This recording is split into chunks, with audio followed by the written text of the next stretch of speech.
What's good, everybody? It's your boy Hamza from Ather Gaming, and I know, guys, it's been a while since I've been recording,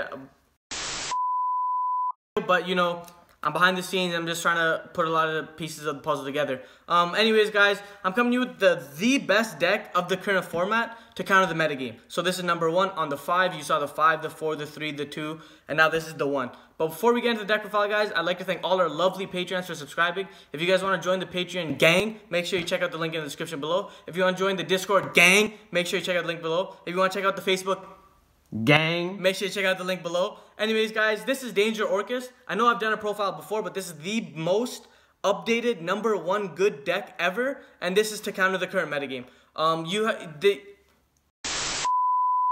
It's very flexible, and you have space for all sorts of anti-meta cards and just cards to help really push your matchups, and I'll explain the differences and the changes that we can make. Without further ado, guys, if you like the video, make sure you like the video, subscribe if you're new, hit the notification bell, and let's get straight into this thing, shall we? Starting off with the dangers, we play, of course, the 3 Danger Nessie. Now, this is the best danger. There's no explanation needed. He's technically a guaranteed special summon if you play this card because of these following dangers. So the triple Jackalope, when he sets specials from deck, the triple Snake, again, like an exceptionally fantastic, awesome, good card, yes. 1 Chupacabra, and this variant, I'm playing the double Mothman. Basically, like, I love this ratio. Any other change I would make is maybe I would fit in like a Bigfoot or a Thunderbird, just because it helps your go second go. But the deck already goes second very good, so yeah. Basically, with this, what you want to do is you want to get the Nessie hit. As soon as the Nessie gets hit, you get the Jackalope. When the Jackalope gets hit, you either bring out the Choop or the Mothman. Snake is just the 3rd best danger because he's guaranteed. And if you have an extender, you can also do a pretty awesome Trisbania play. But yeah, like I said, this is really strong ratio. Any change I would do is maybe cut a card in the main deck and add a 3rd Mothman. But yeah, this is the dangers. I love it. Nothing's really bricked on me in this deck just because the dangers just really help you push through bricks. But again, guys, to each his own. So how many dangers is that total? I actually don't know. 3, 6, 12. 9, 12. 10, 11, 12. Fantastic. We're playing 12 dangers. It's very strong. Yeah, so that's it for the dangers. Then going on to the Orcust engine, we play the Orcust Nightmare, 2 of them things. We play triple Orcust Harp Horror.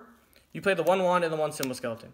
So, of course, guys, this is called Danger Orcust, but you're playing a lot of engines in this deck, which makes it very powerful. So the reason why the Salamangreat deck is very strong is because you play a lot of engines and it's very flexible. So this deck is very similar. You see the dangers. Basically what the dangers allow you to do is play any ratio of these cards. And yeah, like you guys can see that the OTK ratios are playing only these and the 2 Nightmares. We're adding the 2 more Harp Horrors on top. So we're taking a page out of Thomas Rose's book at YCS. And any other changes I would make to this is actually I'll play the 2nd symbol skeleton. Shout out to Marcus Edwards. He really put me on that. And in testing, it's come up. But as of now, I really like this. In the future, of course, when Dane comes out, we'll be coming out with the more updated deck profile. And I for sure will be playing 2 symbol skeletons. But for now, this is the best ratio. Just add 1 more symbol skeleton if you want. But again, guys, to each his own. I think that's the correct ratio. So that's it for the danger and the Orcust. Now moving on to some 1-card engines. We're playing the 2 Phantom Skyblaster. So the reason why Skyblaster is really broken is he helps you play through a lot of floodgates like Rivalry, because you can normal summon Phantom Skyblaster, he'll summon a token, and then you go directly into the Phoenix because the token's also a Fiend. Well, that's busted. That's insane. It's the hot sauce. That's absolutely Yep, stupid. it's the bee's knees. So basically you summon this, you pitch a card, you pop a card, you pitch a card, it's an Orcust card, you plus 17. If you don't pitch an Orcust card, it's a danger, you plus 84. Again, guys, these are all just statistics that like we've calculated with my, and exactly, so that's what we're going to be doing. This is a very strong and powerful card in its own self, basically. So yeah, Skyblaster is a cool mega guy. I would play a 3rd one if I had the space, but like you're already pushing about 44, 45 cards, and you kind of don't really want to clog on the normal summons, as you guys will see. I don't play the Ibli. So now we're playing the triple Neo-Rom connector and the 1 Aqua Dolphin. Basically, with these cards, I approach you sort of like my Dark Warrior approaches, when it's just like you want to see these cards because you want to rip cards out of your hand. When you normal Neo-Spacian, Neo-Rom connector, I actually forgot this card's name because I have it in a different language, odd flex. When you normal summon the Space Connector, people are more than likely going to Effect Veiler or Ash Blossom or anything on this card because they don't want you to have knowledge on the Aqua Dolphin. If they don't have it, you have perfect knowledge on your opponent's hand, and you can really just get to him pretty good. So you really claimed him cheek. So Yeah, this is really good. Maybe I would up the Aqua Dolphins to 3 just because it has inherent synergy with the dangers. Sorry, my English is just... There we go. You know what? That's just not there. But yeah, you just use the Aqua Dolphin, you pitch a card. You get knowledge on your opponent's hand, and that's about it. This card's very strong, very underrated. And yeah, like this card and the Sky Blasters are the only cards you're going to be wanting being normal summoning in the deck if you can draw into them, preferably the Space Connector. So these are all 1-card combos, right? Like yeah, these are all the 1-card combos. Besides him. But besides him, but technically he's like a 1.5-card combo because him plus any danger becomes a combo other than Chupacabra and Mothman technically, but you can pitch an Orcust card to combo off. I don't play the Ibli as of now, but again, guys, when Dane comes, this deck will definitely change for the better, and you will see the Ibli in it. But right now, I don't play the Ibli just because I'm playing too many normal summons, and I think Sky Blasters is better than Ibli, but you can debate with me. Then, that's it for the 1-card engine. So we just went through 3 engines there. We went through the Dangers, we went through the Orcust, and we went through the 1-card combos, so like the Space Connector and the Phantom Sky Blaster. So now we're going to the next engine. So that engine is the Go Second engine. So we're playing 2 Dino Wrestler Pankratops and 2 Radiant Kaiju. So as you guys could tell, I didn't say it in the French version because I'm not like my little brother. I'm not bossed up like that. But basically, what these cards allow you to do is go second more comfortably. And basically, seeing this, your Azathoth matchups against other decks are perfectly fine because even if you go second, you're playing cards like these that'll help you out the matchup. Like, and also, this card plus Sky Blaster really just sort of outs almost any board because you'll go Special Kaiju, out their boss monster. Normal Summon Sky Blaster, out their back row. Or Special Attack their boss monster, pop back row, Normal Sky Blaster, pop another thing. So going second, this deck actually succeeds fairly well, which is why I didn't opt to play the Bigfoot and the Thunderbird. But again, guys, like I will be thinking about that in the future.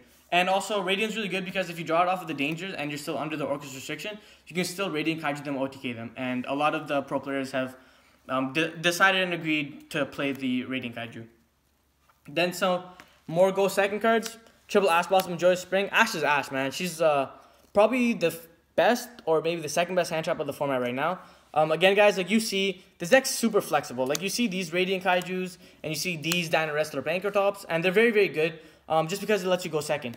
And then the main reason why you can play all of these cards is because you're playing Fantastical Dragon Phantasme. This card's absolutely insane. Konami definitely needs to reprint this card just because of the flexibility that it provides in the deck. Also, I'm playing a deck with Dangers as well, so the odds of me getting to my combo cards is very, very high. Like, I calculated it's about like a 96% or 97% chance of you getting to your full combo while you play still these cards because Sky Blaster, full combo. Space Connector, full combo. Again, there are 1-card combos and 2-card combos in this deck, but it's like a 5-card combo. You look at your hand, you have full combo. 1 extender gets you even a saucier combo where you can get like a Deco Talker protection and stuff like that.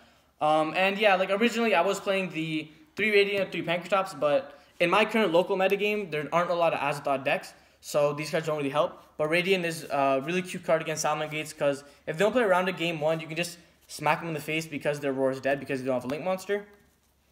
So again, guys, that's it for the other engine. And now the final engine, the reason why this deck performs so well is playing the PKs. Originally, guys, you saw my list. I played the 1 and the 1, and I said this is the best list. But again, looking at Thomas Rose's build and the builds that have top, we've come to consensus, me and all my clients out there gaming, and we realized that 2 is correct. Because you go through 1 for the combo, right? If you see one of these cards in your hand already, you're guaranteed a Fog Blade on top of your board of Disruptions and Azathoths and everything like that, and you can definitely out that card. If you see both of these cards in your hand, you still have full combo, and it allows you to dump these cards to extend for next turn, as well as your turn 1 play is this. Your turn 2 play is dumping these to get more extended cards, like dump this, set another card, special him, make a break sword, and it just helps you overall in the grind game because decks are getting more and more grindy, so you play the PKs. I'm not sure if this list is going to change at all just because I'm very comfortable with it. But yeah, so that's it for the monster count, guys. You've seen the engines that we played, so we're just going to go over. We played the Danger engine, we played the Orcust engine, we played the Connector engine, you played the Sky Blaster, you played the PKs, and then you also played the Phantasme, the Ash, and the Go Second cards as well. Like, this is why I'm saying that this is the best deck of the format to counter the meta, because you play all these engines in your deck, and your deck still doesn't brick, which to me just like blows my mind. Like, you're literally playing cards that don't help to your combo, but it doesn't matter because your combo is just so consistent. Like, I approach this deck like where we approached Salamagrates and stuff like that, where you can just sort of play any flex cards and just really push your game. Like, going second, this helps you insane. Against Sky Striker, you ought to win. Ash is the most versatile hand trap in the game right now because it can literally hit any card. Kaijus are insane. Nobody plays around them. Panktops is another insane card. Like, why would I waste side deck space on this when I can just main these cards because I have the dangers to filter my hand. And then, of course, you know me. I'm a warrior guy at heart, so the Space Connector. And yeah, so that's it for the monster, guys. Like, you've seen the engine. This is probably like a toolbox. Like, it's literally just dark toolbox. Anyways, going on to the spells. We're playing the 1 Reborn, of course. It's an extended card. I was thinking about cutting it. Like, I've seen Thomas Rose's list and Dingo Boy's list. They weren't really playing Monster Reborn. But I think the card's really insane going second. Like, you can Reborn a Ghost Ogre, or you can Reborn a Hand Trap, normal summon a monster, and just go. It's similar to Autonomous Action, except you don't pay the life points. And it can't be Cosmic Cyclone, then Mystical Space Typhoon. It's happened. You play the 1 rank up because the rank up, like, I don't know what to say about this. Konami might hit this card on the ban list, and if they do, Dane will come, and like I said, it'll give you a different avenue of play, and we check our channel out for that. Reinforcing the Army LOD, it says move. You already know this deal. You already know. It can't be ashed? It can't be ashed, yep. Because it says moving on. Yeah, it can't be ashed because it says move, but in all seriousness, they can't ash it, but if they ash a Rhoda, they got the big ones, you know? Anyways, then you play... Then you play the Orchestrated Return and the Orchestrated Babel. So basically what these cards do is not all the time do you grab the Babel, which is insane, right? In the grind game, you're going to want to grab the Return.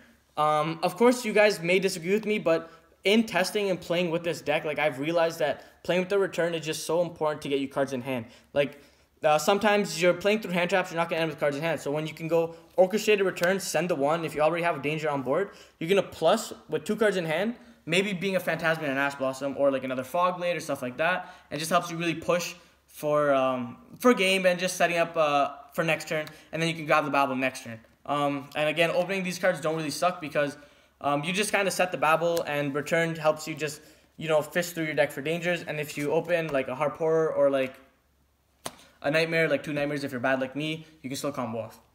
So that's it for the spell card, guys. This a really flexible deck. Like, it's more Monster Mash than anything. But yeah, then going into the trap cards, you play the 2 Fog Blades in the Shade. Super standard cards. Like, if you were playing the 1/1, you'd play the 1/1. But since I'm playing the 4/12 PK, so 2 Boots and 2 Cloak, this just gives you more versatility. Like, if you see one of the Cloaks, you can actually just grab one of these cards. And in testing, it's come up a lot where in the grand game, like, you're going to be literally playing Galatea Control, and if you see a PK monster, you just link it to something and then grab PK and then reborn Galatea. It's super insane, super unfair, super balanced. And I'm definitely going to be playing this PK engine when Dane comes out. So that's the main deck. I think it's about 46 or 45, give or take. Don't quote me on it. It's a very powerful deck, like I said, guys. It has all these engines that you can just really push and utilize to the fullest. Going on to the extra deck, of course, you got to play the token, so you play the 1 token for Sky Blaster. And if you need more tokens, you just reach over your opponent's extra deck and you take their tokens. But you already should know, you know. Anyways, going on, you play the 1 Nightmare Mermaid. And basically what Nightmare Mermaid does is she just detutors the deck. I only play 1. I've been thinking about playing 2 just in testing. But again, like, I don't really want to go into like a turn 2 play. Because turn 2 play, you just kind of OTK them. Or like follow-up turn, like, you don't want to be going to this card. And if it gets ashed, there's a reason why you play the triple Harp Horror is you can pitch Harp Horror and you still have absolutely full combo. So it's really insane in that respect. So that's it for the Link 1s and nothing else. Then for the Link 2s, you play the 2 Nightmares as well, the Cerberus and the Phoenix. They help you go second. Always going first, I get this question a lot. Always going first, you just make the least relevant card in the matchup. For example, if you're playing against Salamagrates, you probably want to make a Cerberus first, then go into the Mermaid and save the Phoenix for a follow-up play, just because what Cerberus can do going second if they're going to protect the monster, right? And you want to bait out the back row. So those are 2 Link 2s, and the last Link 2, or second last Link 2, I played Space Insulator. I originally didn't play this card, but you actually need it because Shade is a normal monster, and you can't make Underclock Taker with Shade and a Danger. You have to make Space Insulator first. Also, I play the Trisbania, so the Space Insulator comes up very, very often, and you guys can see in my previous deck file, I wasn't playing this card. And then the last Link 2, the reason why this deck functions is Gelity the Orcust Automation. And basically, this card's really strong because she helps you in the grind game because you just keep shuffling back your pieces, you grab the wands, you grab everything, and she's insane. And I know you guys see the OTS printing It's going to be an ulti that's confirmed. Hit me up. I'm trying to get the page. This card's going to be insane. And coming up in Dane, I'm trying to play 2 of them things. Yeah. So basically, yeah. Just some life for you guys. You know, I'm flexing. But yeah, that's it for the link 2s. Galatae is very strong. Be on the lookout for Ather music, by the way. Be on the lookout for Ather music. It's probably not going to happen, but just be on the lookout. Then link 3s, I play the one Trisbania. Trisbania is literally Trisbait because basically what she does is she just yeets your opponent's entire board. Because if you have an extender, you can make Trisbania, Rusty with a Fog Blade, and a Redoer. You don't need to Azthoth them because they're probably going to play backward deck. That's why I say the Aquadolph is very important because if you normally Aquadolphin and you see a hand of 5 trap cards, you're making Trisbania. Like, you don't care about Azthoth because it's not doing anything. So make the Trisbania. You make the Rusty, you make the Redoer, and you make the Fog Blade. Sure, the Fog Blade leaves, but as soon as you get rid of that, this is 25 plus 24, which is 49. And then on top of that, you're playing the 21, which is 49 plus 21 is 7k. You're literally just missing 1k damage. Like, any danger, anything like that, just gets you full death. So, and it burns you as well, the 500, so you're actually not even missing the 1k. You just kill them. So, Trisbane is insane. People don't play around this card, so if you can play it, make sure you play it right now. And shout out to the reprint in, I believe, Dual Power. Then, of course, you play the one Nightmare Unicorn, just another Nightmare card. No explanation on that. Rusty, he literally just tutors your deck, heart and soul of the deck. Again, guys, no explanation on this card. Like, you know, I like ranting. The Summon Sorceress, again, no explanation needed. This card is just insane. Like, they should hit it. Absolutely. Then we play the Deco Talker. Deco Talker is a new addition to the deck. It works with Space Insulator because Deco Talker is effect monsters. So you'll make the Insulator, and then you'll link it up into the Deco Talker, or you'll link it up into Trisbania. So that's why this card's really good. It gives you 2 different lines of play as well as the Rusty. So you have 3 Spaces that you can literally ladder into any of these 3 cards. So it's very flexible. And say you make a Trisbania, like you make an Insulator, and then later on you make a Trisbania. Insulator will trigger, summon to Trisbania's pointer, Trisbania will nuke the board. So it's really underrated. And of course, you play the Deco Talker because if you see the twins in your opponent's hand or the Pankratops, it helps you play around it as well. Then for the Link 4s, guys, I'm playing the one Borlo Dragon and the one Borlo Sword Dragon. So Borlo's very good because certain monsters, like certain decks, you don't want to kill them because if you try to kill them and you can't, you just use all your resources and you lose. So you need to manage your resources correctly. So multiple times you go into the Borlo Dragon and you take their boss monster and then you make them play against it. So for example, if you're doing against Dinos, you take the Conductor and you watch them struggle over the Conductor. If you're doing against Colossus, you take the Colossus, you watch them struggle over the Colossus. Not a lot of decks have answers to Borlo in itself, so it's a very underrated card. And like Salman Gates, they have trouble outing it. Guru as well, you just take, what's his name, Mastrix, the Book of Moon guy? I don't know his name, but he's like a really big guy. Yeah, like, he's a big guy who like targets and banishes. You can take him, then main phase 2, flip him face down, flip him back face up, banish the card. So it's really impressive. And then of course, Bold Sword for the OTK, like this deck just poops out OTKs like it's nothing. Like it literally has diarrhea, like a laxative of OTK juice, and it just goes and just OTKs them. OTK juice? OTK juice, that's the sauce. Anyways, that's it for the Link monsters. Then for the XYZ, I played the one Break Sword. Super insane card because going second, you can summon it to Rusty's pointer. Rusty will pop a card, and then Break Sword will pop a card. And then as soon as Break Sword dies, he can revive 2 PK monsters, which is why you play the high count. And then you could literally link into our next boy, Time Thief Redoer. But that's not the only utility for Time Thief Redoer. The reason why you play him is for the actual Azathoth combo, which is my boy right here. And most of the time, guys, like, I've found that Azathoth has been fairly underwhelming to me. Best thing you can do is you can grab the Redoer, you set up the Redoer with the standard combo with a Fog Blade. You don't use the Azathoth. Then you use Redoer effect, run away, come back. Then during your opponent's turn, if you read that they have hand traps or you're dealing against a floating deck, you can actually just rank it up then by searching the PK monster with Rusty. So what Rusty will do is he'll set the Fog Blade and he'll dump another PK monster. That PK monster will grab the rank up, and then you rank up the Azathoth during your turn to protect you from hand traps and protect you from like Battle Fader and stuff like that. That's the extra deck, guys. 15 cards, of course. Nothing more, nothing less. Please don't cheat. Like I said before, guys, this is the best deck to counter the current meta. When the ban list drops, it might change, but like you guys saw the Konami statement, how they said that they're only going to be making minor changes, nothing too serious. This is a very underrated deck. A lot of people have been sleeping on Azathoth for a while, and I think that this deck can really help you win regionals and maybe even tops. And I will be playing this deck going on forward, so if you guys want to test it out, make sure to let me know. Any changes you guys made, we're always open to criticism and stuff like that. Anyways, guys, thanks for watching the video. We love the support. We love the support. Make sure you guys check out our Patreon, link in the description. Check out our Facebook, link in the description. Check out our Discord, link in the description. Yeah. So anyways, guys, without further ado, make sure you check out all that. Make sure you love us. Make sure you hug us and kiss us. Make sure you kiss your mom and your dad, because you never know who's going to be gone. So you got to love them to the fullest. Once again, guys, this is Ather Gaming with all the juice signing out. Yeah.